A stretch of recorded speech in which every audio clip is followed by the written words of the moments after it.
प्रति शनिवार ये इस भक्ति संध्या में हार्दिक स्वागत करते हैं। बहुत दिनों के बाद आप सब भक्तों का दर्शन प्राप्त हुआ है। वैसे तो हमारी तबीयत कुछ ठीक नहीं है, परंतु आप सब भक्तों का दर्शन करके लग रहा है कि कमर ठीक हो गई। मैं लेकर चला जाऊंगा।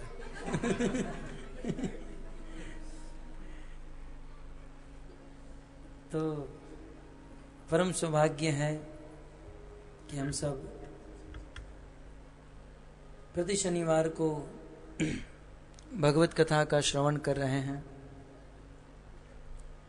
कुछ दिनों के बाद श्री जगन्नाथ जी जगत का उद्धार करने के लिए अपने घर से निकलकर संसार के लोगों के बीच में आने वाले हैं,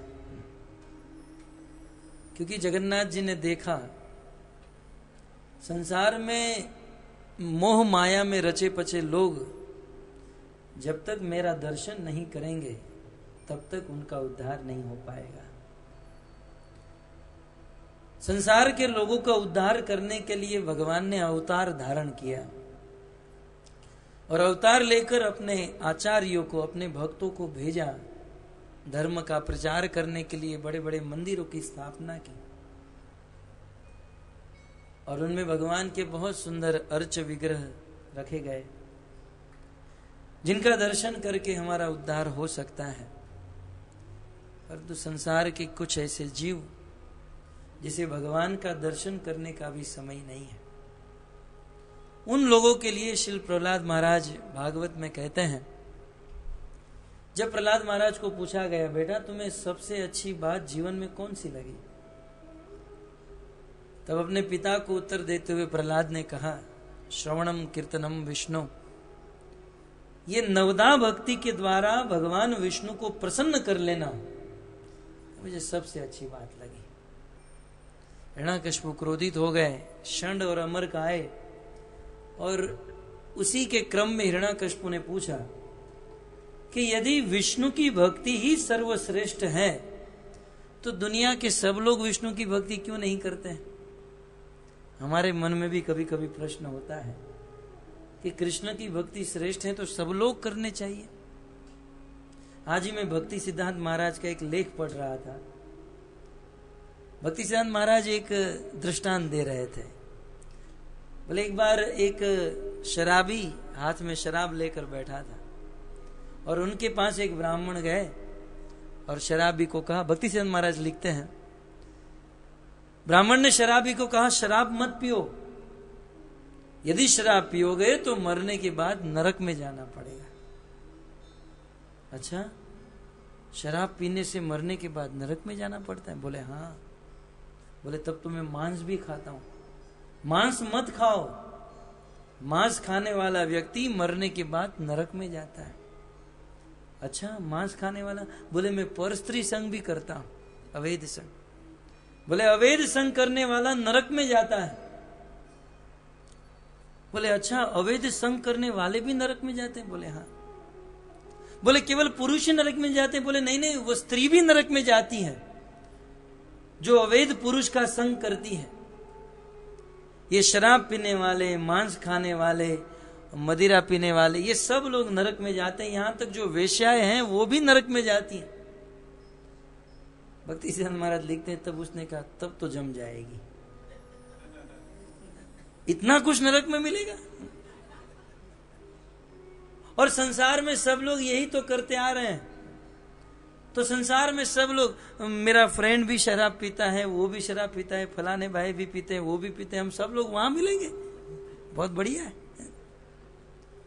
भक्ति सिद्धांत महाराज का कहना यह था कि आज के समाज के लोग ये सोचते हैं कि प्राय दुनिया में सब लोग पाप कर रहे हैं और बहुत कम लोग भक्ति कर रहे हैं, तो मेजोरिटी जो कर रहे हैं वही हमको करना चाहिए ना, थोड़े लोग करते हैं वो क्यों करें। तो मन में ये प्रश्न उठता है कि भक्ति यदि सबसे श्रेष्ठ है तो सब लोग क्यों भक्ति नहीं करते हैं? कारण क्या है? प्रहलाद महाराज कहते हैं मति न कृष्ण, संसार के लोगों की मति कृष्ण न, भगवान कृष्ण में इसलिए नहीं लगती है। ये प्रभुपाद जी को ये श्लोक बहुत पसंद था, बहुत प्रिय था। मति न कृष्णे परत स्वतो वा मिथो विपद्येत गृह व्रतानाम अदांत गोभी विशताम तमिस्त्रम पुनः पुनः चरवित चरवणानाम। इस संसार में संसार के लोगों की मति इसलिए भगवान में नहीं लगती है क्योंकि संसार के लोग एक व्रत लेकर बैठे हैं। कौन सा व्रत? एकादशी व्रत? बोले वो नहीं है।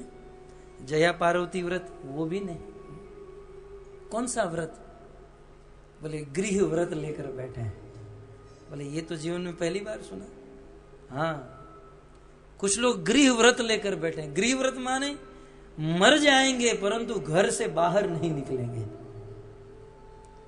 वैसे ऑड डे में तो ऑफिस में जाना होता है, लेकिन रविवार के दिन छुट्टी होती है, विशेष करके रविवार के दिन व्रत लेकर बैठते हैं, नहीं निकलेंगे। बस बरमूडा पहनकर टीवी देखेंगे, हाथ में रिमोट लेकर 10-10 बजे जगेंगे। जिस रविवार को, संडे को जीवन में प्रकाशमय बनाने के लिए श्रील प्रभुपाद जी ने इस्कॉन संस्था की स्थापना की, संडे लव फीस्ट की स्थापना की। ऐसे दिव्य दर्शन, दिव्य कथा, दिव्य प्रसाद को छोड़कर व्यक्ति बस अपने घर पर ही घुसे रहते हैं। गृह व्रत लगता है इसने कसम खाकर रखी है कि नहीं निकलेंगे बाहर, और कुछ लोग घर से बाहर न निकले वही अच्छा होता है। बाहर निकलेंगे तो उत्पात मचाएंगे, घर पर बैठे रहते हैं। और उस दिन माताओं को भी छुट्टी होती है, होटल में फोन कर देते हैं फ्री होम डिलीवरी, ये डोमिनोज वाले और सब फ्री होम डिलीवरी कर देते हैं। आइए थोड़े अंदर आ जाइए, थोड़े से अंदर। भक्तों की बहाड़ आ गई। माता जी सोच रहे थे बहुत कम लोग आएंगे। नहीं ठीक है, नो प्रॉब्लम। कीर्तन आगे जाओ, एकदम नजीक आ जाओ, टच। उदार श्री प्रभुपाद जी कहते हैं यदि है सज्जन, मन में सज्जनता है तो इमली का पत्ता आप जानते हैं, बहुत छोटा होता है। इमली के पत्ते के ऊपर 8 जन बैठ सकते हैं। और यदि है दुर्जन, यदि दुर्जन है, दुर्गुण है, तो केले के पत्ते के ऊपर 2 जन भी नहीं बैठ सकते।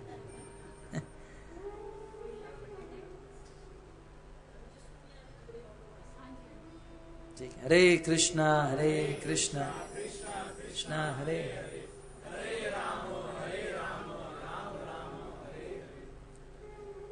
क्या कह रहा था? गृह व्रतानाम। संसार में कुछ लोग गृह व्रत लेकर बैठे हैं, परंतु भगवान बहुत कृपालु हैं। जो लोग भगवान के मंदिर में चलकर भगवान का दर्शन करने जाते हैं, भगवान उन पर कृपा करते हैं। परंतु भगवान सोचते हैं कि ये लोग गृह व्रत लेकर बैठे हैं, घर से कभी बाहर निकलेंगे नहीं, अतः उन लोगों का उद्धार करने के लिए वो तो घर से नहीं निकलते, मैं तो निकल सकता हूं। तब साक्षात भगवान जगन्नाथ अपने गृह से, अपने घर से उस दिन बाहर निकलते हैं और जगत का उद्धार करते हैं। भक्तों, फिर भी भगवान ने जो कृपा थी, वह कृपा की थी, वह तो सीमित थी, क्योंकि वह कृपा मात्र जगन्नाथपुरी में रहने वालों के ऊपर हुई। पुरुषोत्तम क्षेत्र में आज से कुछ वर्ष पहले जगन्नाथ जी अपने मंदिर से निकलकर गुंडीचा मंदिर तक जाते थे और वापस आते थे। जो लोग उनको देखते थे, दर्शन उनका उद्धार हो जाता था। लेकिन धन्य है, मात्र वो जगन्नाथ जी जगन्नाथपुरी में बिल्कुल लिमिटेड थे, लेकिन श्रील प्रभुपाद जी ने इसे अनलिमिटेड कर दिया, इंटरनेशनल बना दिया जगन्नाथ जी को। हमने सुना है सिकंदर पूरी दुनिया के ऊपर विजय प्राप्त किया, इतिहास में भी पढ़ने में आता है, लेकिन आज तक इसका प्रमाण किसी को नहीं मिला। इसका कोई लक्षण, कोई चिन्ह नहीं कि सिकंदर ने यहाँ इस चीज को, इस प्रांत को जीता। न तो कोई लोगो है, न कोई ध्वजा है, कुछ नहीं। परंतु हमारे गुरु महाराज कहते हैं वास्तविक सिकंदर तो प्रभुपाद जी है। सिकंदर के विषय में आया, पूरी दुनिया को जीता, लेकिन आज तक कोई चिन्ह नहीं मिला।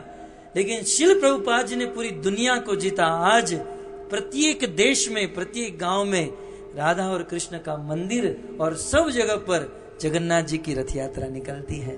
फिर चाहे भारत हो, अमेरिका हो, लंदन हो, यूरोप हो, सब जगह पर जगन्नाथ जी कृपा सबके ऊपर बरसा रहे हैं। तो श्रील प्रभुपाद जी की कृपा हम सब पर विशेष है कि मुंबई जैसी माया नगरी में भी इस रथ यात्रा का हम लाभ ले सकते हैं। आने वाले गुरुवार को द्वितीया है आषाढ़ महीने की और जगन्नाथ जी अपने घर से निकलेंगे। आइए, वैसे तो जगन्नाथ रथ यात्रा की कथा चैतन्य चरितामृत में बड़ी विस्तार से बताई गई, परंतु हम उसका एक प्रसंग मात्र आज स्पर्श करेंगे। आप सब जानते हैं चैतन्य महाप्रभु ने 24 वर्ष की आयु में संन्यास ग्रहण किया और संन्यास लेकर चैतन्य महाप्रभु सर्वप्रथम तो जगन्नाथपुरी में गए और सार्वभौम भट्टाचार्य के साथ उनका मिलन हुआ। उन्होंने सार्वभौम भट्टाचार्य का उद्धार किया, आत्मरामस्य मुनि श्लोक की अनेक बार व्याख्या करके। और फिर चैतन्य महाप्रभु दक्षिण भारत की यात्रा करने के लिए चले गए और दक्षिण भारत की यात्रा करके वापस जगन्नाथपुरी में आए। तब तक जगन्नाथ रथ यात्रा के दिन बहुत निकट आ चुके थे। अतः अनेकों भक्त जगन्नाथपुरी में रथ यात्रा में भाग लेने के लिए आए, चैतन्य महाप्रभु से मिले, स्वागत किया सबका। और धीरे धीरे स्नान यात्रा, आप सब जानते हैं कि बहुत सुंदर उत्सव होता है रथ यात्रा के 10 दिन पहले, ठीक है ना, स्नान यात्रा। उस दिन जगन्नाथ जी को अनेक सरोवर, कुंड, पवित्र तीर्थों के जल से स्नान कराया जाता है और जगन्नाथ जी को बहुत बहुत स्नान कराया जाता है, इसलिए सर्दी हो जाती है। क्योंकि एक भक्त का भगवान के प्रति वात्सल्य भाव होता है और वात्सल्य भाव के अनुसार यदि छोटा सा बच्चा बहुत पानी में स्नान करे तो उसे सर्दी जुकाम हो जाता है। तो भगवान को उस दिन सर्दी हो जाती है, इसलिए भगवान उस दिन से लेकर 10 दिन तक जगत को दर्शन देना बंद कर देते हैं। तब मन में प्रश्न होता है, भगवान को बुखार? बोले हाँ, भगवान को बुखार आ जाता है इसलिए दर्शन बंद। परंतु वास्तविक बात ये नहीं है, ये तो बाहर की बात है।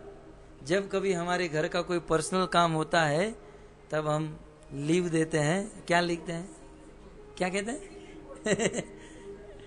सिक रिपोर्ट, सिक। हाँ, ये सब सीखना पड़ेगा माता जी आपसे। तो लिखते हैं कि हमारी तबीयत ठीक नहीं है, ये हो गया, वो हो गया, परंतु वास्तविक कारण ये नहीं होता है। ठीक उसी प्रकार भगवान ये बहाना बनाते हैं। बहाना क्या बनाते हैं? भगवान को जाना है गोकुल। गोकुल अर्थात जगन्नाथ जी के मंदिर को छोड़कर, उस ऐश्वर्यमयी द्वारिका को छोड़कर जाना है गुंडीचा मंदिर में, वृंदावन। अतः लक्ष्मी जी को छोड़कर राधा के पास जाना है और लक्ष्मी जी को छोड़ना है, अपनी पत्नी से दूर होना है, इसलिए पत्नी को थोड़ा समय पहले से ही थोड़ा मना लेना चाहिए। तो भगवान ने सोचा मुझे थोड़ा दूर होना है, राधा के पास जाना है, तो लक्ष्मी को बुरा न लग जाए इसलिए 10 दिन तक अपनी पत्नी को समय देना चाहते हैं। और बहाना क्या देते हैं? मुझे बुखार हो गया। तो ये भगवान की लीला आज भी चलती है। आज भी जगन्नाथ जी के दर्शन बंद है, हमारे मीरावट मंदिर में भी बंद है। और 10 दिन तक जब दर्शन बंद होता है उसे अनअवसर कहा जाता है, अनावसर, क्योंकि जो अवसर नहीं होता है। लेकिन चैतन्य महाप्रभु जगन्नाथ जी के दर्शन के बिना रह नहीं सकते थे, अतः वे अलारनाथ जाते थे। वहां की भी बहुत सुंदर लीला है अलारनाथ। तो वहां पर चैतन्य महाप्रभु दर्शन करते थे और 10 दिन के बाद फिर जगन्नाथ जी के रथ यात्रा के अगले दिन के पिछले दिन, ये अगले पिछले में बहुत गड़बड़ होती है।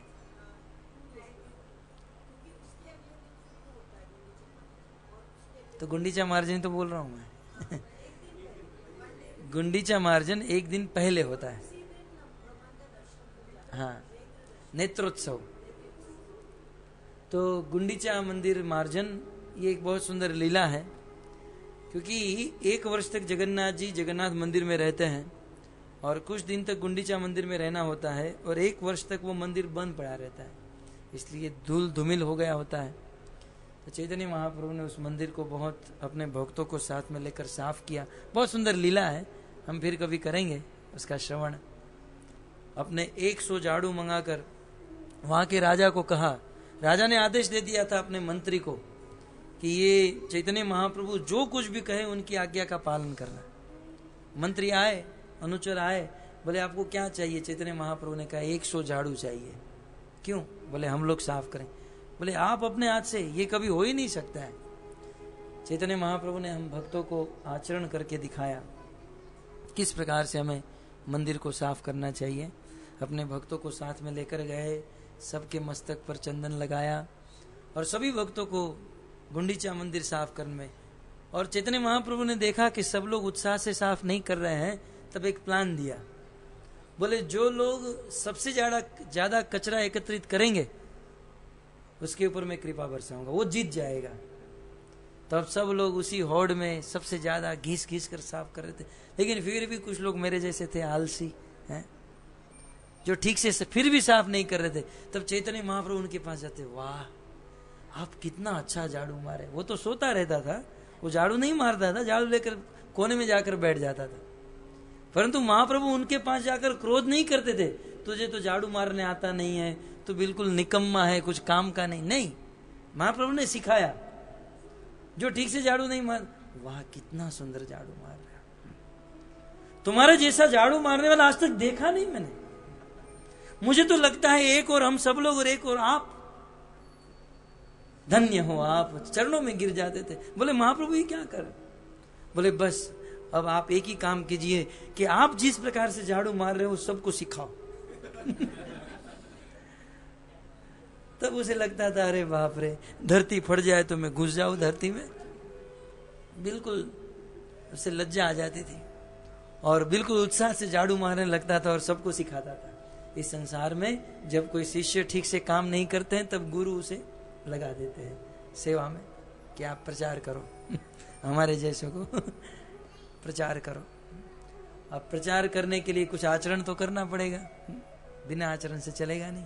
तो इस प्रकार से महाप्रभु ने बहुत सुंदर गुंडीचा मंदिर साफ करवाया, पानी से धोया और वह जो रास्ता था, मार्ग था, नदी की तरह पानी से भर गया और फिर बहुत सुंदर कीर्तन किया। तो ये गुंडीचा मंदिर, आपको भी यदि इच्छा हो कि महाप्रभु की परंपरा में हम भी गुंडीचा मंदिर मार्जन करें, और गुंडीचा मंदिर मार्जन करने में जितना कचरा हम निकालते हैं उतना हृदय से निकल जाता है। इच्छा है आप लोगों की? कितने लोगों की इच्छा है? कल सुबह 8 बजे राधा गिरधारी मंदिर में आ जाइए। मीरा रोड। कल सुबह 8 बजे हम लोग करने वाले हैं। तो आपके भाग्य के द्वार खोलना चाहते हैं तो खोल दीजिए। कल सुबह 8 बजे बहुत सुंदर 15 मिनट प्रवचन होगा, 7:45 से 8, और 8 बजे से 10 बजे तक मंदिर मार्जन, मंदिर नहीं, जहाँ जगन्नाथ जी चलने वाले हैं वो रोड मार्जन होगा, वो मार्जन होगा। संडे है, छुट्टी है, आप आ सकते हैं, और जिसका गृह व्रत होगा वो नहीं भी आ सकते हैं क्योंकि व्रत है ना, आखिर टूटना नहीं चाहिए। तो मंदिर मार्जन, और दूसरे दिन जगन्नाथ रथ यात्रा हमारे वहां गुरुवार को है, वहां दूसरे दिन थी, और रथ यात्रा में सब लोगों ने बहुत सुंदर भाग लिया। पांडु विजय उत्सव और बहुत सुंदर उत्सव हुए। जगन्नाथ जी को उठाकर यहाँ पर रथ में बिठाया गया। आपने कभी, आपकी दृष्टि शायद मंदिर में तो नहीं गई होगी, लेकिन टीवी में आप जगन्नाथपुरी की रथ यात्रा आप देखते हो तो कभी कभी हमको ये प्रश्न होता है कि जगन्नाथ जी को इतने उछालते क्यों हैं? इतने उछालते क्यों हैं? बेचारे जगन्नाथ जी को परेशान कर देते हैं। कभी कभी हमारे मन में ऐसा लग सकता है कि बेचारे जगन्नाथ जी को, सुभद्रा जी को, बलदेव जी को इतना उछाल उछाल कर परेशान कर रहे हैं। वास्तव में वो भक्त लोग जगन्नाथ जी को नहीं उछाल रहे हैं, जगन्नाथ जी भक्तों को उछाल रहे हैं। तो प्रश्न होता है ऐसा क्यों? वास्तव में जगन्नाथ जी रथ यात्रा का जो मूड है, गौर गोविंद महाराज ने एक बहुत सुंदर ग्रंथ लिखा, सबको पढ़ना चाहिए, बहुत विस्तार से इस बात को बताया द्वारिका में जब भगवान श्री कृष्ण रह रहे थे तो राधा के विरह में बहुत दुखी थे, और राधा के विरह रूपी मदिरा उन्होंने पान करके रखी थी। और जब कोई व्यक्ति मदिरा का पान करता है और नशा चढ़ जाता है तो बिल्कुल नशे में लुढ़कते हुए चलता है। तो राधा के विरह रूपी मदिरा का पान करने के कारण जगन्नाथ जी आज ऐसे बिल्कुल जैसे नशे में कोई व्यक्ति चलता है वैसे चलते हैं। तो ये भक्त लोग उसे उसकी मजाक मस्करी नहीं कर रहे हैं, वो जगन्नाथ जी वैसे अपने आप उछलते हैं। तो इस प्रकार से जगन्नाथ, बलदेव, सुभद्रा जी, ये तीनों को रथ पे बिठाया जाता है और सब लोगों ने रथ यात्रा की उस रथ की रस्सी को खींचा, रथ चलने लगा। धीरे धीरे धीरे रथ आगे बढ़ा। चैतन्य महाप्रभु ने पहले से ही प्री प्लान बहुत सुंदर छोटा छोटा ग्रुप बनाकर रखा था कि ये लोग नाचेंगे, ये कीर्तन करेंगे, ये गाएंगे, ये मृदंग बजाएंगे, करताल बजाएंगे, और जो सबसे अच्छा नाचेगा, जिस टोली में सबसे अच्छा कीर्तन होगा, मैं उसमें आकर नृत्य करूंगा। तो महाप्रभु हमारी टोली में आएंगे, इस भावना से सब लोग उदंड नृत्य करते थे। कविराज गोस्वामी कहते हैं कि उस दिन महाप्रभु ने उदंड नृत्य किया। उदंड कैसा? बोले त्रांडव नृत्य। जैसे शिव जी त्रांडव नृत्य करते हैं वैसा नृत्य श्री चैतन्य महाप्रभु ने किया और बहुत सुंदर भक्तों को आनंद दिया। और धीरे धीरे करके जब रथ चला और सब लोग एक स्वर से कीर्तन करने लगे, गाने लगे, उस समय कविराज जी कहते हैं चैतन्य महाप्रभु के हृदय में जब बहुत आनंद उमड़ा और राधा के भाव में कुरुक्षेत्र की याद आई, जिस समय भगवान श्री कृष्ण द्वारिका से कुरुक्षेत्र गए थे और राधा इत्यादि सखिया कृष्ण को खींचकर वृंदावन में लेकर जाना चाहती थी। जब ये भाव चैतन्य महाप्रभु के हृदय में उदित हुआ, तब चैतन्य महाप्रभु खड़े होकर दोनों हाथ ऊपर करके इन श्लोकों का उच्चारण करने लगे। तो भक्तों, हमें भी चैतन्य महाप्रभु की परंपरा में रथ यात्रा में इन श्लोकों का उच्चारण करना चाहिए। तो इन श्लोकों का उच्चारण करने के लिए इन श्लोकों को हम समझ ले, क्या भाव है, क्या अर्थ है। आइए संक्षिप्त में इन श्लोकों की व्याख्या हम करें। सर्वप्रथम, नमो ब्राह्मण्य देवाय गो ब्राह्मण हिताय च जगतिताय कृष्णाय गोविंदाय नमो नमः। नमो ब्राह्मण्य देवाय, ठीक है। तथा ही विष्णु पुराणे, ये श्लोक जो है विष्णु पुराण का है। विष्णु पुराण में भी लिखा है और महाभारत में भी लिखा है। इस श्लोक का अर्थ यह है नमो ब्रह्मण्य देवाय। इस श्लोक में दो शब्द हैं, ब्रह्मण्य और ब्राह्मण, है ना। तो ब्राह्मण और ब्राह्मण में क्या अंतर है? कुछ लोग जानते हैं? बोलिए ना। यहां ब्रह्म नहीं है, ब्रह्मण्य है। अच्छा है, अपनी बुद्धि चलाते हैं। ब्रह्मण्य और ब्राह्मण में क्या अंतर है? ब्रह्मण्य का अर्थ होता है ब्रह्म माने शास्त्र। ये तो आप जानते हैं ना, ब्रह्म, शास्त्र को ब्रह्म कहा जाता है, शब्द ब्रह्म। अब शास्त्र को क्यों ब्रह्म कहा जाता है? वेद और शास्त्र को, क्योंकि ये वेद और शास्त्र भगवान से प्रकट हुआ है। जाके वेद श्वास श्रुतिचारी, सो हरि पढ़ यह कौतुक भारी। रामायण में यह बात आई है कि ये चारों वेद भगवान के सांस से प्रकट हुए। और भागवत में भी इसी बात को कहते हैं, वेदो नारायण साक्षात स्वयंभू इति सुश्रुम। ये वेद जो है स्वयंभू है, साक्षात नारायण से प्रकट हुए। तो वेद भगवान से प्रकट हुए, भगवान ब्रह्म है, तो ब्रह्म के मुख से जो प्रकट हुआ वो भी ब्रह्म। इसलिए ये वेद को शब्द ब्रह्म कहा जाता है। ब्रह्म के मुख से जो शब्द निकला वो है शब्द ब्रह्म। तो ये वेद जो है, शास्त्र जो है, ब्रह्म है, उसे ब्रह्म कहा गया। और उस ब्रह्म को, उस शास्त्र को, वेदों को जो पूर्ण रूप से जान चुका है, उसे ब्रह्मण्य कहा जाता है। ध्यान से सुनिए, ब्रह्मण्य का अर्थ है वेदों को जानने वाले, जो वेदों को पूर्ण रूप से जानते हैं। ये ब्रह्मण्य शब्द श्रीमद् भागवत में अम्बरीश महाराज के लिए इस्तेमाल किया गया है, प्रहलाद महाराज के लिए इस्तेमाल किया गया है और चित्रकेतु राजा के लिए भी इस्तेमाल किया गया है। तीनों के लिए आप भागवत में कभी पढ़ सकते हैं। तो ये ब्रह्मण्य माने जो वेद शास्त्र को जानते हैं उसे ब्रह्मण्य कहते हैं। तो यहां पर ब्रह्मण्य से क्या तात्पर्य है? केवल ब्रह्मण्य नहीं, ब्रह्मण्य देवाय। देवाय माने जो भगवान ब्रह्मण्य के देव है, अर्थात जो वेद और शास्त्र को जानते हैं उनके देव।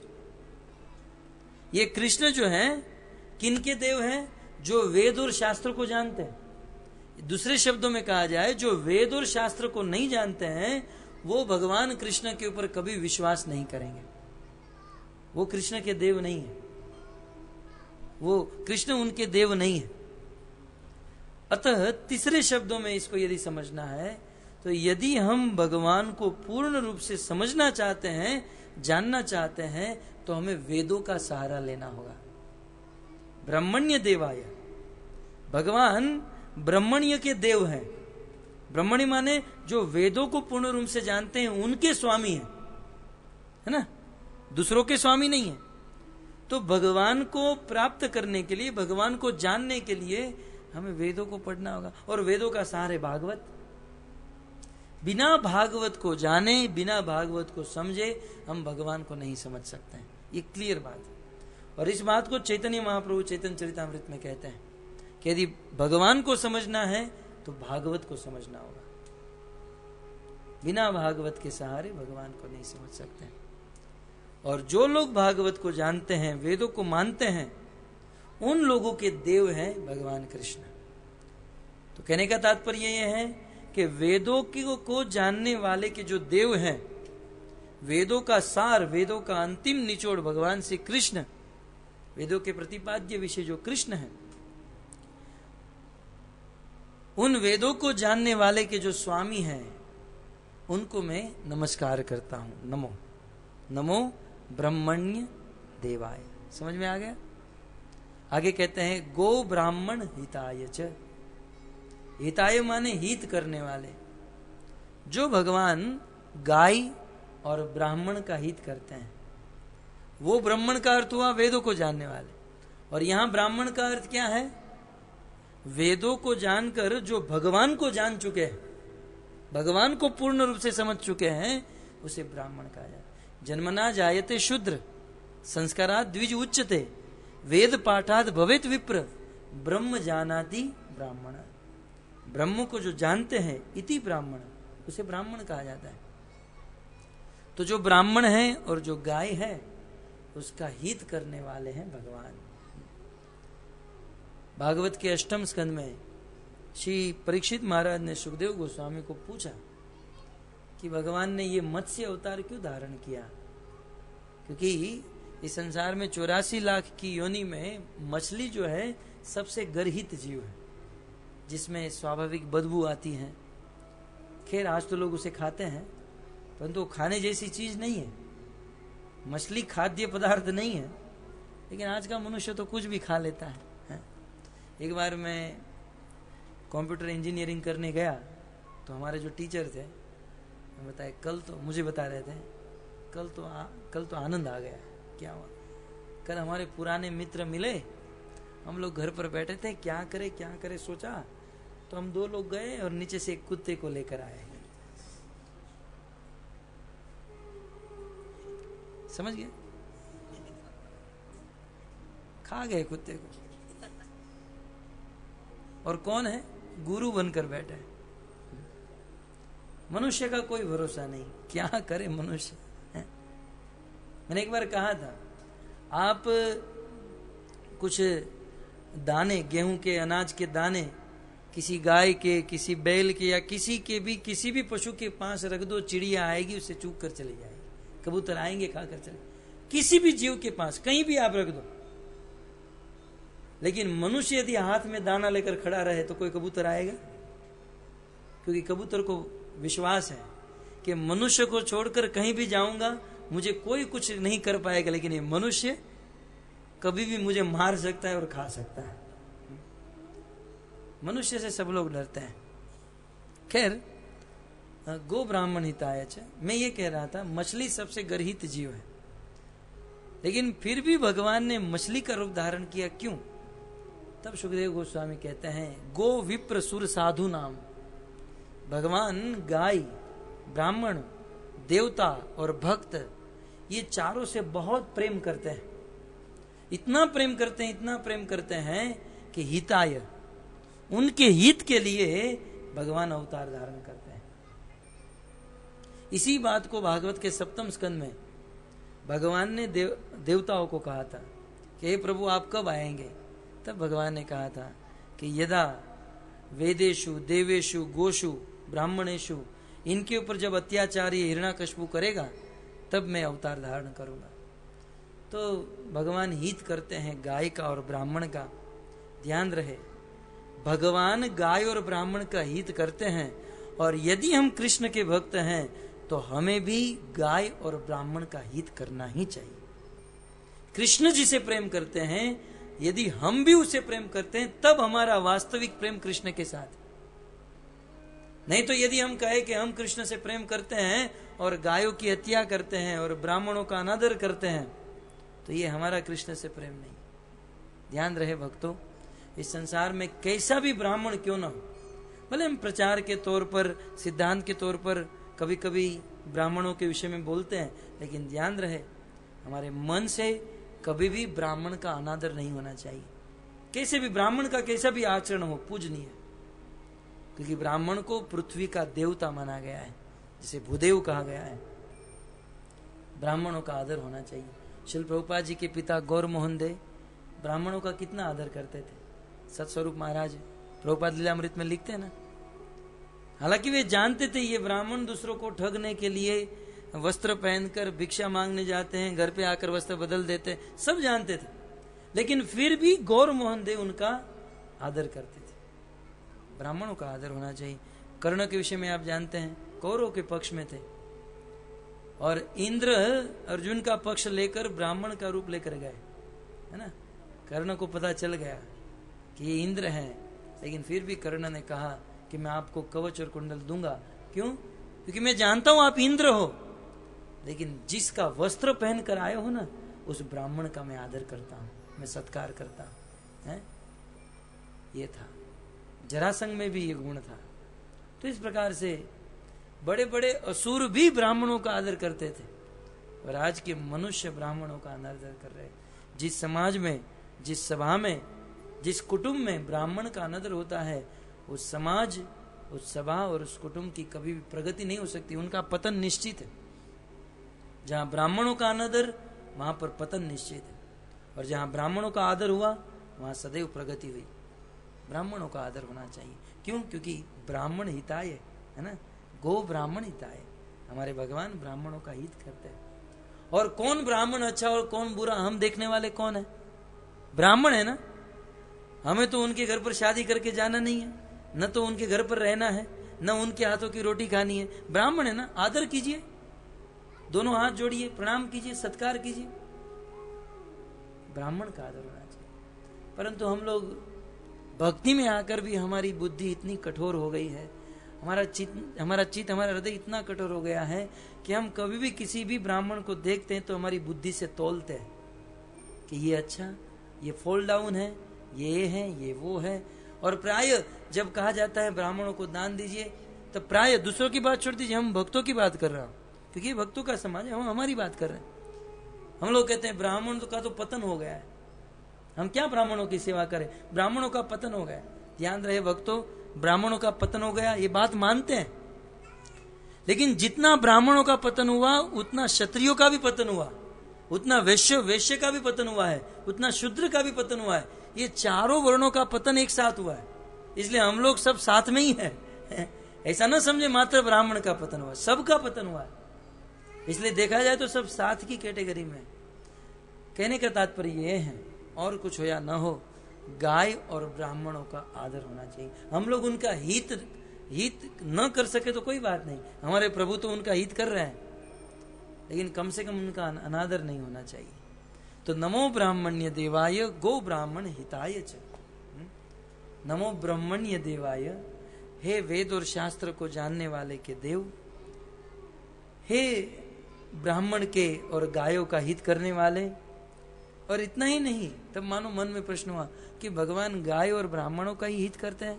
बोले नहीं, जगत हिताय कृष्णाय, जो पूरे जगत का हित करते हैं ऐसे भगवान को मैं प्रणाम करता हूं। गोविंदाय नमो नमः। गो का अर्थ होता है गोपी, गो का अर्थ होता है गोप, गो का अर्थ होता है गाय, और गो का अर्थ होता है हमारी इंद्रिया, जो इन सभीयों को आनंद देने वाले हैं। ऐसे भगवान को मैं बारंबार प्रणाम करता हूं। नमः नमः नमः। इस श्लोक में 3 बार नमः कहा गया है, और 3 बार एक ही चीज को 3 बार कहना अर्थात बारंबार कहना। तो इस प्रकार से आइए अब दूसरा श्लोक, चैतन्य महाप्रभु दूसरा श्लोक बोलते हैं। ये जो दूसरा श्लोक है मुकुंद माला स्तोत्र का है। हमारे इतिहास में एक बहुत सुंदर भगवान के भक्त हुए जिसका नाम था कुलशेखर आलवार, है ना। उन्होंने बहुत सुंदर ग्रंथ लिखा मुकुंद माला स्तोत्र, और उसमें अनेकों श्लोक है। अब तो इस्कॉन में भी ये किताब मिलती है, और भी उनके श्लोक है। कृष्ण त्वदीय पद पंकज पंजरांते, तो बहुत सुंदर ये श्लोक कुलशेखर आलवार के द्वारा लिखा गया है। और इसी श्लोक को रूप गोस्वामी ने एक ग्रंथ लिखा पद्यावली। तो रूप गोस्वामी के द्वारा रचित पद्यावली नामक ग्रंथ में भी ये श्लोक है। देखिए, हम सब भक्तों को इन ग्रंथों का स्टॉक करके रखना चाहिए। ये ग्रंथ सभी वैष्णवों के घर पर होना चाहिए, भले हम पढ़े या ना पढ़े, लेकिन वैष्णव का ये धन है। जब भी प्रवचन में ये ग्रंथों का नाम आता है तो लिख लेना चाहिए। और जब भी हम वृंदावन या कहीं भी जाते, ये ग्रंथ रूप गोस्वामी के द्वारा रचित पद्यावली, रूप गोस्वामी जब थे तब उनके जीवन में उनको जो श्लोक अच्छे लगे, जैसे हमको कोई श्लोक अच्छा लगता है तो हम लिख लेते हैं कोई बात, तो रूप गोस्वामी को जो अच्छे अच्छे श्लोक लगे उन्होंने एक ग्रंथ में लिखा, और उस ग्रंथ का नाम दिया पद्यावली। बहुत सुंदर सुंदर गुड श्लोक उसमें लिखे हैं पद्यावली में। तो ये मुकुंद माला स्तोत्र और पद्यावली, रूप गोस्वामी और कुलशेखर आलवार दोनों ने श्लोक लिखा है, लेकिन मूल ये श्लोक कुलशेखर आलवार के द्वारा उच्चारित हुआ है। जयति जयति देवो देवकी नंदनो सो, जयति जयति कृष्णो वृष्णिवंश प्रदीप, जयति जयति मेघ श्यामल कोमलांगो, जयति जयति पृथ्वी भार नाशो मुकुंद। यहाँ पर नाशे लिखा है परंतु नाशो है। तो जयति जयति, जय हो, किसकी जय हो? देवो, परम देवता की जय हो, जो देवकी नंदन असो, जो अब इस समय देवकी के पुत्र के रूप में जन्म लिए थे। देवकी को आनंद देने वाले भगवान श्री कृष्ण की जय हो। जयति जयति कृष्ण वृष्णि वंश प्रदीप, जो विष्णु वंश में, यदुवंश के दीपक के रूप में जन्म लिए, ऐसे भगवान श्री कृष्ण की जय हो। जयति जयति मेघ श्यामल कोमलांगो, जयति जयति, जय हो किसकी? जिनका रंग, जिनके शरीर का रंग मेघ के समान। मेघ जानते हैं? बादल, घने बादल जिसे जलधर कहा जाता है। पानी से भरा हुआ जो बादल होता है, जितना घना होता है, वैसा भगवान श्री कृष्ण के अंग का रंग है, घने बादल के समान, और उसी के साथ साथ कोमल अंग। अब ये तो महाप्रभु ही बोल सकते हैं, है ना? राधा रानी के भाव में जिन्होंने भगवान श्री कृष्ण के अंग को स्पर्श किया, तो कोमल अंग भगवान श्री कृष्ण के अंग। क्योंकि भक्तों के मन में प्रश्न हो सकता है और ये विचार आ सकता है कि 6 दिन की आयु में पुतना को मारा, अगासुर बकासुर, और 5 साल की आयु में 7 दिन 7 रात तक गोवर्धन धारण किया, तब तो ये बॉडी बिल्डर होने चाहिए। वो एटलास का जो सिंबल है ना, बिल्कुल बॉडी बिल्डर है, पूरा वो लेकर खड़ा है। तो कुछ लोग ऐसी कल्पना कर सकते हैं, परंतु चैतन्य महाप्रभु कहते हैं कि वैसे तो भगवान बड़े पराक्रमी हैं, उनमें बहुत सारा बल है, परंतु साथ ही साथ कोमलांगो, ये बहुत कोमल है। कोमल कितने कोमल जानते हैं? भागवत में वर्णन है, हमने गुरु महाराज जी के मुख से सुना है कि भगवान श्री कृष्ण जब गैया चराने के लिए वन में जाते थे, तो वन में जाते जाते कभी कभी वृक्ष के जो डाली के पत्ते होते हैं कृष्ण को स्पर्श हो जाते थे। तो डाली के पत्ते कृष्ण को स्पर्श हो जाते थे तो वहां लाल लाल हो जाता था, खून जम जाता था, केवल पत्ते थोड़ा सा स्पर्श होने पर। विचार कीजिए वे कितने कोमल होंगे, अद्भुत कोमलता थी। और श्याम वर्ण का उनका रंग था और बहुत सुंदर। श्याम वर्ण माने ऐसा नहीं आजकल के जो वेस्ट इंडीज के, साउथ अफ्रीका के होते हैं, ऐसे श्याम नहीं थे काले ऐसे नहीं, घने मेघ के समान, और जैसे स्काई ब्लू इंग्लिश में, और बिल्कुल चमकते हुए, बिल्कुल चमक थी। रासलीला में वर्णन आता है, ब्रज लीला में वर्णन आता है कि जब गोप ग्वाल सखा वन में जाते थे और जब बहुत आंधी तूफान आता था, बाल बिखर जाते थे, तब कृष्ण को कहते, कृष्ण जरा पीछे घूमकर खड़ा रहे। कृष्ण की पीठ पे अपना बाल सीधा करके बना लेते थे। कृष्ण के पीठ को मिरर के समान इस्तेमाल, इतना चमक रहा था कृष्ण का शरीर कि मिरर बनाकर अपना बाल बनाते थे कृष्ण की पीठ को। ये ब्रज लीला में वर्णन है।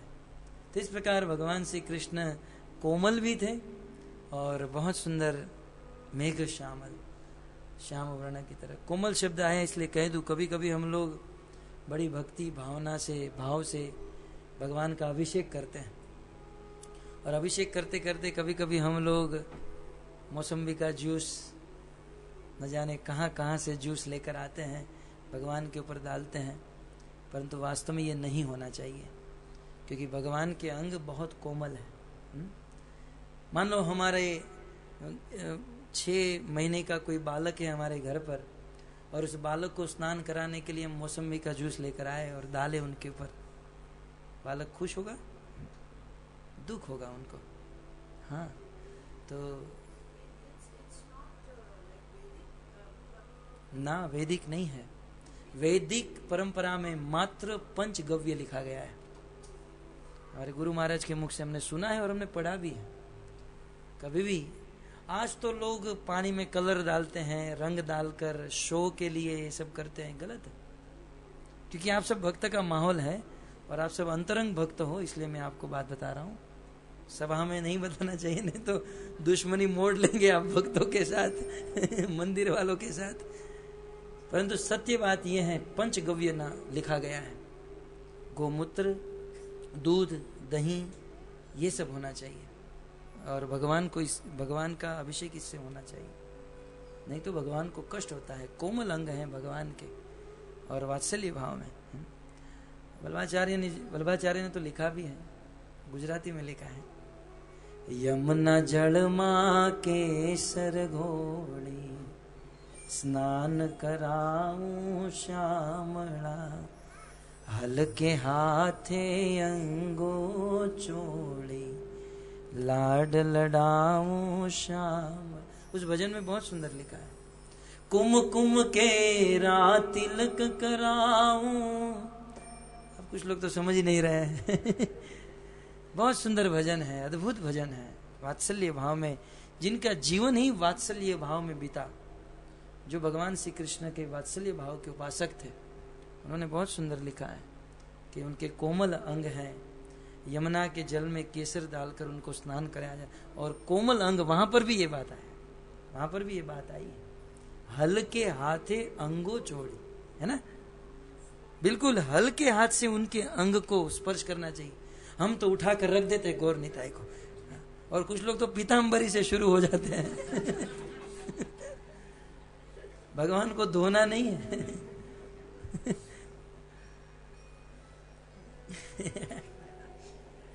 हमारी बहन की शादी हुई, हमारी सिस्टर की शादी हुई, तो वो तो भक्त थी, दीक्षित है, लेकिन जहाँ शादी हुई तो वो लोग भक्त नहीं है गांव में, तो वो लड्डू गोपाल अपने साथ लेकर गए। तो नहीं, उनकी सास ने, गुजराती में मैं बोलूंगा, गुजराती लोग ही समझ पाएंगे क्योंकि ये बात गुजराती की है तो हमारी बहन थी, मेरी बहन ની સાસુએ કીધું કે उनका नाम केवल है, मेरी बहन का नाम। लाओ तो केवल जरा तारा लालन में उठ की नाखू।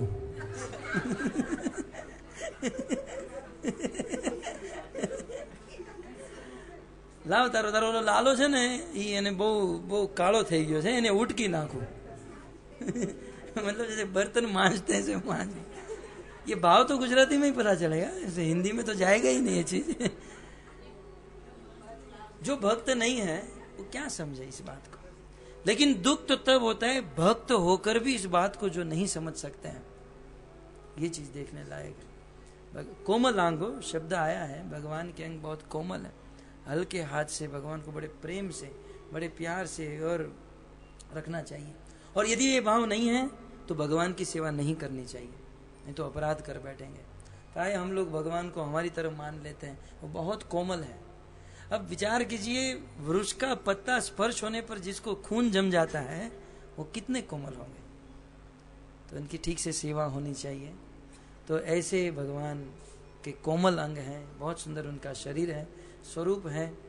और भगवान के स्वरूप की क्या बात की जाए, स्वरूप के बारे में शुरू करें तो पूरी रात निकल जाएगी। लेकिन जयति जयति मेघ श्यामल कोमलांगो, जयति जयति पृथ्वी भार नाशो मुकुंद।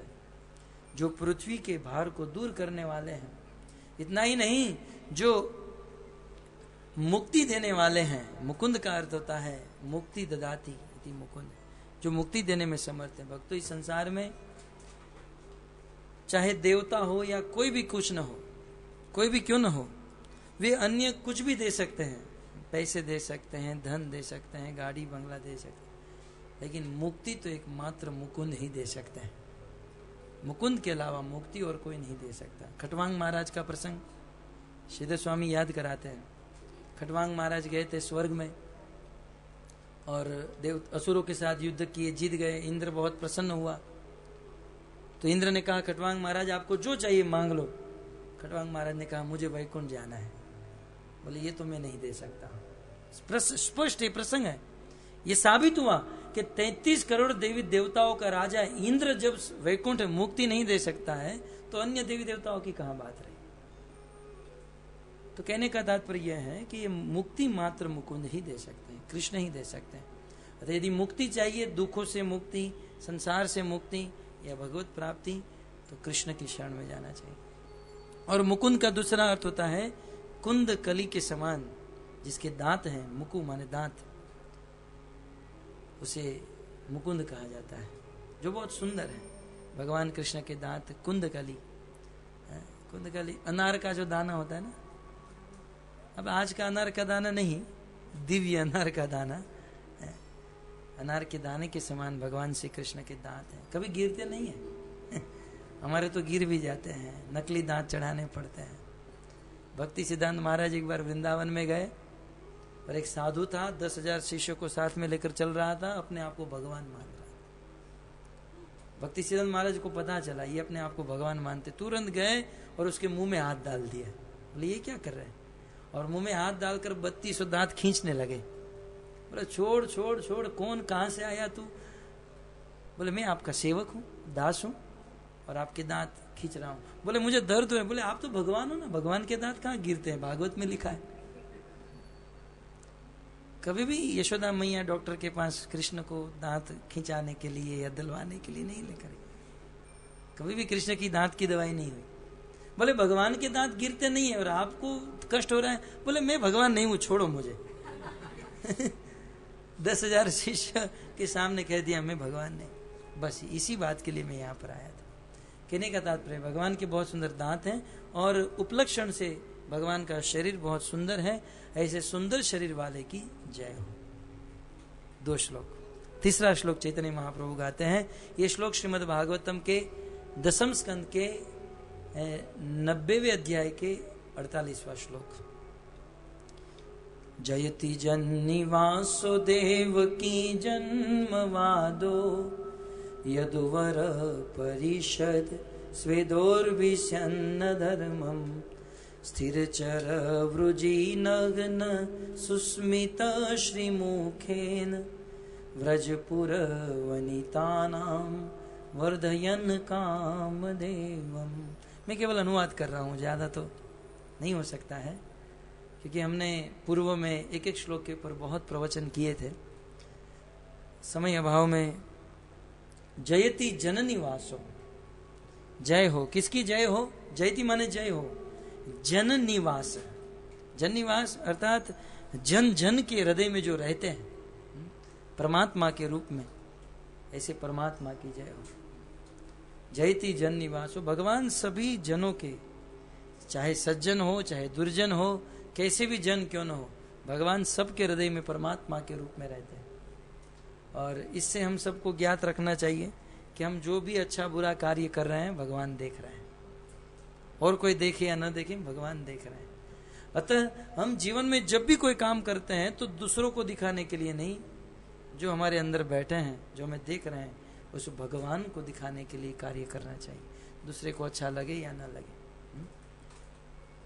हमें हमारे कार्य का सर्टिफिकेट दुनिया के लोगों से नहीं लेना है, भगवान से लेना है। दुनिया के लोग तो बस यही कहेंगे कि ये गलत है, ये पापी है, मूर्ख है, परंतु हमारे कार्य से भगवान क्या कह रहे हैं? तो भगवान सबके हृदय में जन निवास। और रामायण में भी ये बात आई है, जग निवास प्रभु प्रकटे हूं, अखिल लोक विश्राम। अखिल लोक को आनंद देने वाले जग निवास, जन निवास प्रभु कौशल्या के हृदय गर्भ से आज प्रकट हो गए। और यहाँ पर देवकी जन्म वाद, बहुत सुंदर बात बताई कि देवकी जन्म, जिनका जन्म देवकी के गर्भ से हुआ है। लेकिन ये बात सही नहीं है। एक शब्द आया है वादो, वादो माने लोग ऐसा बोलते हैं। क्या बोलते हैं? देवकी जन्म, ऐसा वाद चला है कि कृष्ण का जन्म देवकी के गर्भ से, देवकी के गर्भ से, परंतु वास्तव में तो कृष्ण का जन्म यशोदा के गर्भ से हुआ है। ये सब आप जानते हैं, लेकिन ये वादो शब्द क्यों आया है इसलिए मैं आपको बताऊं। देवकी जन्म वाद, लोग ऐसा कहते हैं कि कृष्ण का जन्म देवकी के गर्भ से हुआ है। यदुवर परिषद, यदुवंश में, यदुवंश के सभी सदस्यों के साथ आपका जन्म हुआ है। और ये सभी सदस्य कौन है? ये सभी देवता लोग, आपके ही सब पार्षद यदुवंश के सदस्य बनकर जन्म लिया है। ऐसे यदुवंश के सदस्यों के बीच में आपका जन्म हुआ। और दोर्भी सन्न धर्म, दोर्भी माने आप दोनों हाथ से इस दुनिया के अधर्म को मिटाने वाले। धर्म जो है ना, न से न में हलंत लगेगा और अ निकल जाएगा और अधर्म हो जाएगा। तो भगवान श्री कृष्ण न धर्मम, अधर्म का विनाश करने वाले, तो अपने दोनों भुजाओं से अधर्म का विनाश करने वाले और यदुवंश में जन्म लेने वाले आपकी जय हो। इतना ही नहीं, स्थिर चर वृजी नग्न, इस संसार में जो स्थिर हैं, चर और अचर, जो चलने वाले जीव और एक स्थान पर खड़े रहने वाले जीव, अर्थात सभी जीवों के दुखों को आप हरने वाले हो, सभी जीवों के दुख को नष्ट करने वाले हो। सुस्मित श्री मुखेन, और आप अपने श्री मुख से हैं, आप अपने सुस्मित से हैं, ब्रजपुर वनिता नाम, व्रज में रहने वाली वनिताओं के हैं, वर्धयन काम देवम, व्रज में रहने वाली गोपियों के काम को वर्धन करने वाले हो, गोपियों की कामनाओं को बढ़ाने वाले हो। कैसे भगवान गोपियों की कामनाओं को बढ़ाते हैं? कहते हैं सुस्मित। सुस्मित माने हंसना, है ना, भगवान की हंसी। भगवान की हंसी कैसी है? मैं अक्सर कहता हूं 3 प्रकार की हंसी होती है ना। एक तो राक्षस हंसी, आप जानती हैं, कौन हंसेगा? जो जोर जोर से असुर लोग हंसते हैं, रावण, हिरण्याकश्यप, एक तो वो होती है। और दूसरा होता है दांत दिखाकर हंसना, ये जो प्रभु जी लोग हंस रहे हैं ना, सबका दांत दिख रहा है। और तीसरा होता है सुस्मित। स्मित माने हंस भी लेना और दांत भी न दिखाना, ये माताओं को बहुत अच्छा आता है। और इंग्लिश में एग्जैक्ट शब्द है स्माइल। स्माइल, हंस भी लेना और दांत भी न दिखाना, बहुत अच्छा लगता है। भगवान जब हंसते हैं तब उनके दांत नहीं दिखते हैं, बिल्कुल स्माइल, थोड़ी सी स्माइल देते हैं तो ये ब्रज में रहने वाली गोपियों की कामना उत्पन्न हो जाती है। और यहाँ पर एक शब्द है व्रज, व्रज में रहने वाली वनिता, वो का काम वर्धन होता है। और पुर, आचार्यों ने टीकाओं में लिखा है कि पूर्व का अर्थ होता है द्वारिका और मथुरा, है ना। पूर्व माने शहर, तो शहर तो कौन सा था, मथुरा और द्वारिका। इसका अर्थ है कि चाहे मथुरा हो, द्वारिका हो और ब्रज वृंदावन गोकुल हो, भगवान यदि हंस दे तो सबके हृदय के अंदर काम उत्पन्न हो जाता है। अब मैं आपको एक प्रश्न करूं, गीता में वही भगवान कहते हैं, त्रिविधम नरकस्य इदम द्वारम नाशनम आत्मन काम क्रोध तथा लोभ तस्मात् एतत् त्रयम् त्यजेत। ये काम क्रोध और लोभ नरक में जाने के सीधे द्वार है, तस्मात् इसलिए इसको त्याग देना चाहिए। तो कामना तो अच्छी नहीं है ना, कर्मण मेवाधिकारस्ते मां फलेषु कदाचन, है। कभी भी फल की आशा नहीं रखनी चाहिए, कामना नहीं करनी चाहिए। तो जहां वेद शास्त्र कहते हैं कि कामना नहीं होनी चाहिए, कामना नहीं रखनी चाहिए, और जहां कहा जाता है निष्काम भाव से हमें रहना चाहिए, और वहां इस श्लोक में कहा गया है वर्धयन काम, इसको कैसे समझा जाए? एक बार मेरा वृंदावन में प्रवचन था और मैं फंस गया वास्तव में इतना, क्योंकि हम तो श्लोक के ऊपर बोलते हैं, और श्लोक में क्या लिखा था मैं आपको बताऊं, मैं नंबर भूल रहा हूं श्लोक का। जो लोग निष्काम भक्ति करते हैं वो गोलोक वृंदावन में नहीं जा सकते। बात समझ में आई? जो लोग निष्काम भक्ति, शिल प्रभुपाद जी ने परपोर्ट में सीधा लिख दिया, जो लोग निष्काम भक्ति करते हैं वो गोलोक वृंदावन भगवान के धाम में नहीं जा सकते। तब मैं तो परेशान हो गया। अब तो हम तो कहते निष्काम भक्ति करनी चाहिए, ये नहीं होना चाहिए। बहुत खोजा, बहुत खोजा, आप लोगों की कृपा से आंसर मिल गया। लेकिन एक है ना, सोचने जैसी वस्तु है, एक भक्त वास्तव में देखा जाए तो भक्ति की प्रारंभिक अवस्था में व्यक्ति सकाम होता है ना। शुरुआत में भक्ति में व्यक्ति कैसे आता है, मुझे पैसे मिल जाए, मैं कॉलेज में पास हो जाऊं। ये बच्चे लोग इसलिए आए, अभी इतना रिजल्ट है इन लोगों का। मेरे साथ 1 महीने तक यात्रा में रहे, क्योंकि 10th का रिजल्ट था, उसका 12th का था, और पास हो गए। मेरी लाज रह गई, नहीं तो इनके माता पिता मुझे डांटने वाले थे। तो कुछ लोग भक्ति, अरे मेरी भी बात करूं, मैं 10वीं में पास होने के लिए यात्रा में गया था, नहीं तो मैं और यात्रा ये कोई मेल नहीं खाता था। 10वीं में पास होने के लिए यात्रा में गया, क्योंकि पता था फेल ही होने वाला हूं। और कहां कहां गया, वृंदावन गया, गोकुल, मथुरा, हरिद्वार, सब जगह पर। और भगवान के पास प्रणाम, अंदर की बात है, बाहर मत कहना किसी को, भगवान को प्रणाम करके बस यही, प्रभु जी 10वीं की एग्जाम देकर आए हूं, पास कर देना, बस कि पास कर देना। ज्यादा परसेंटेज की आशा नहीं थी, पास कर देना, पास कर देना। दर दर जितनी जितनी जहां, आज जब मैं जाता हूं ना उन मंदिरों में, मुझे हंसी आती है। और वास्तव में जब मैं वापस आया और जब रिजल्ट आया तो 10वीं में मुझे 36% आए, इतने ज्यादा 36। आज 40 होते, क्या बात है। आज होता तो मैं फेल हो जाता। उस समय 35 था। उस समय 30 पासिंग जो था वो 35 था, और मुझे 4 सब्जेक्ट में 35 आए, और 2-3 में कॉपी किया था, इसलिए थोड़ा ज्यादा आ गया। और 2-3 में क्या हुआ था, मैं सत्य बताऊं, मैं 10वीं में पढ़ता था, MK में था, और मेरा जो एग्जाम देने का सेंटर साईं बाबा नगर में है। तो उसमें कुछ हमारे जो फ्रेंड थे वही एग्जामिनेटर के रूप में आ गए। तो वही आए और मुझे लिखा दिया, ये लिख दो, लिख दिया। तो उसमें थोड़ा सा ज्यादा आ गया, 36, और मैं पास हो गया।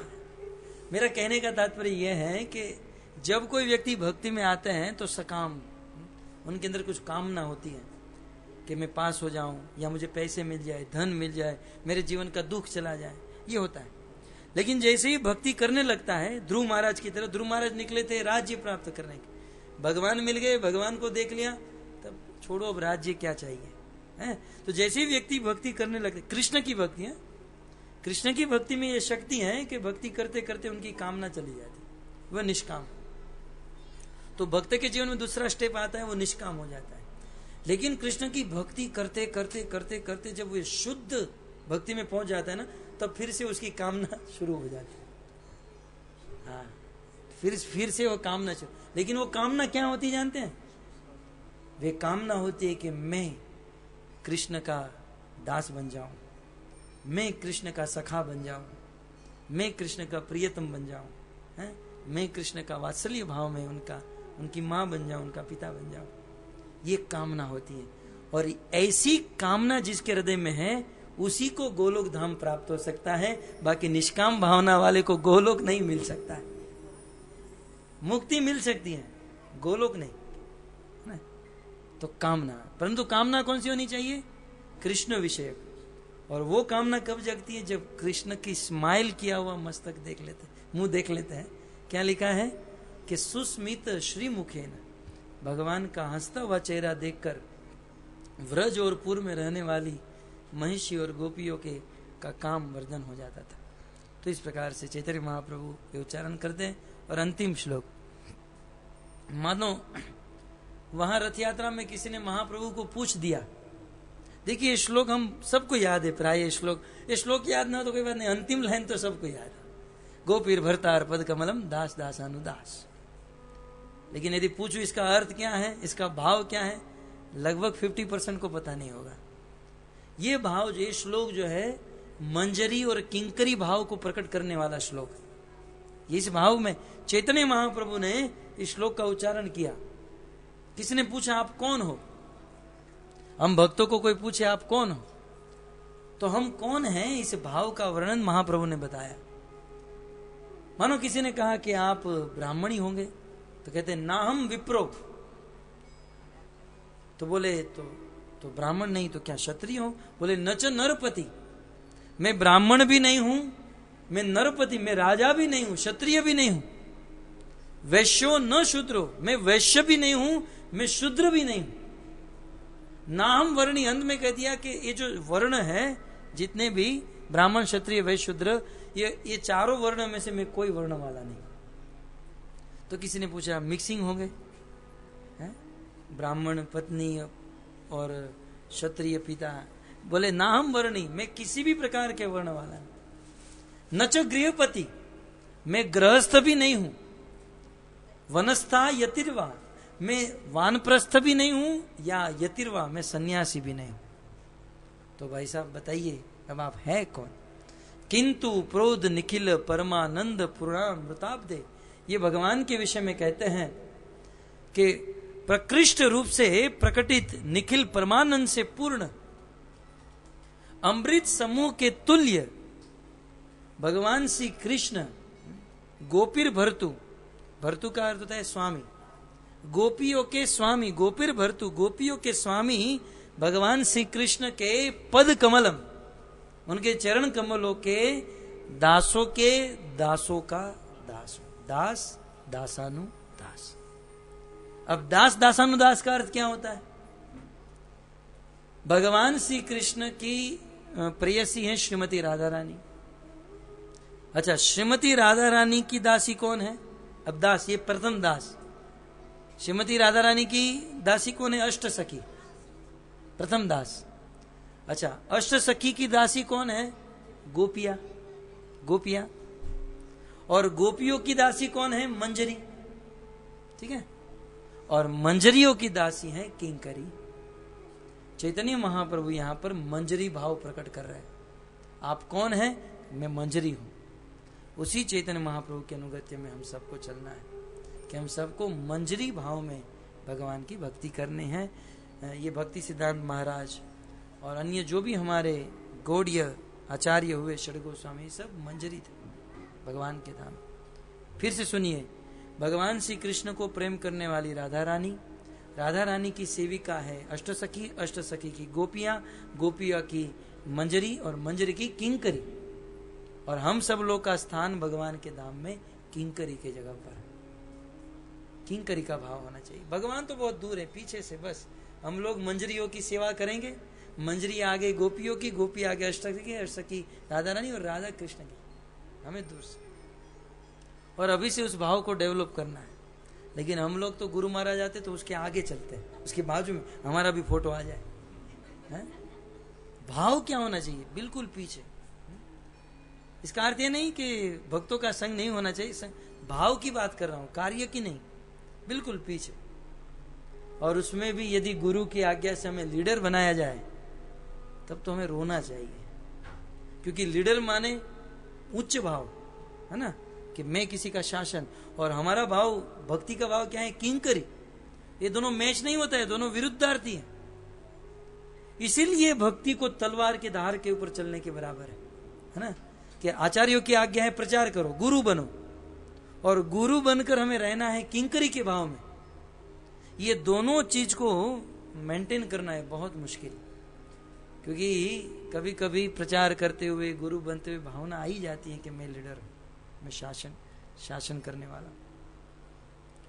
परंतु इस श्लोक को याद रखना चाहिए कि हम दास दासानुदास, और यह है हमारी वास्तविक पहचान। तो हम सभी भक्तों को ध्यान में रखना है, हम कोई वर्णी नहीं है। जब कोई व्यक्ति कृष्ण की भक्ति करने लगता है तो किसी भी आश्रम, सभी आश्रमों से वो परे हो जाता है, सभी वर्णों से वो परे हो जाता है, और वो वैष्णव बन जाता है। और वैष्णव जो है सभी वर्णों से श्रेष्ठ वर्ण है। तो हम सभी भक्तों को चाहिए कि हम चैतन्य महाप्रभु की परंपरा, उनकी सिद्धांत उपदेश के अनुसार हमारा जीवन बिताए। और ये 4 श्लोक चैतन्य महाप्रभु ने रथ यात्रा में उच्चारण किए थे। तो आप सभी को हम निवेदन करते हैं, गुरुवार को रथ यात्रा में आइए, और हमारी कीर्तन करने की सेवा है। आप सीधे हमारी 5-10 मिनट रथ यात्रा को, रथ को खींचिए, फिर हमारी टीम में आ जाइए। क्योंकि लोग देखते हैं कि लाल गोविंद प्रभु इतना प्रचार करते हैं, इतना प्रचार, लेकिन कोई दिखाई तो नहीं देता है। तो कम से कम हमारी नाक रह जाए। तो आप लोग आ जाइए, और हम लोग बड़े प्रेम से कीर्तन करेंगे। और मैं चाहता हूँ कि राजा प्रताप रुद्र ने गोपी गीत गाकर महाप्रभु को इतना प्रसन्न कर लिया कि उनको आलिंगन कर दिया। तो हमारी सेवा है कीर्तन कराने की, पूरी टोली हमारी होगी, तो गोपी गीत भी हम गाएंगे। ये 4 श्लोक पूरे रथ यात्रा में 3 बार हम उच्चारण करेंगे अलग अलग स्थान पर, और प्रेम से गाएंगे, नाचेंगे, कीर्तन करेंगे। वैसे भी शरीर बहुत बढ़ गया है बैठे बैठे, तो दोनों लाभ मिल जाएगा। तो भगवान की सेवा होगी, भगवान प्रसन्न होंगे। और मैं पंचरत्न में कह रहा था कि जब किसी की शादी का इनविटेशन कार्ड आता है तो हम उनकी शादी में जाते हैं, तो बारात निकलती है, वो सब बैंड बाजा वाले और सब लोग नाचते हैं। तो हम लोग केवल उस बारात के साथ साथ 5 मिनट चल लेते हैं, तो वो घर वाले मान लेते हैं कि ये हमारी शादी में आ गए। नाचो न नाचो कोई बात नहीं, 5 मिनट केवल साथ साथ चल लेते हैं तो लग जाता है। और दूल्हे राजा भी बैठे बैठे देख लेते हैं, आ गए प्रभु जी, आ गए। तो ठीक उसी प्रकार जब हम भगवान की रथ यात्रा निकल रही है तो उनके साथ चलना, और जैसे हम रथ यात्रा में चलते हैं तो भगवान समझ लेते हैं आ गए। और उसमें जब नाचते हैं तो भगवान सोचते हैं ये तो अपना आदमी है। तो नाचने से भगवान और खुश होते हैं। तो हम सभी भक्तों को रथ यात्रा में भाग लेना, नाचना, आप सब भक्त हो, सब जानते हो। तो सभी भक्त का धन्यवाद, अपना कीमती समय निकाल कर आए, बड़े धैर्य से इस प्रवचन को सुने, और आप आशीर्वाद दीजिए कि हम भी आपकी तरफ भक्ति कर सके, भक्ति में आगे बढ़ सके। हरे कृष्ण। यहाँ पर आने का मेरा ये उद्देश्य नहीं है कि मैं आऊँगा और आप सबको पवित्र कर दूंगा प्रवचन सुनाकर। ये सत्य बात है भक्तों कि मेरे जैसा पापी संसार में कोई नहीं है। बाहर से तो साधु का वस्त्र पहन लिया है, अंदर से बहुत कलमश, बहुत दोष दुर्गुण भरे हुए। ये नम्रता नहीं है, ये महाप्रभु की परंपरा नहीं है, मैं सत्य कह रहा हूं। और इसलिए आप सभी भक्तों के चरणों में कृपा की आशा रखता हूं। हे बार करुणा करो वैष्णव गोसाई, करुणा कीजिए, कृपा कीजिए कि हम भक्त बन सके, हमारा हृदय आपकी तरह सरल हो सके और हम कृष्ण प्रेम प्राप्त कर सके। हरे कृष्ण।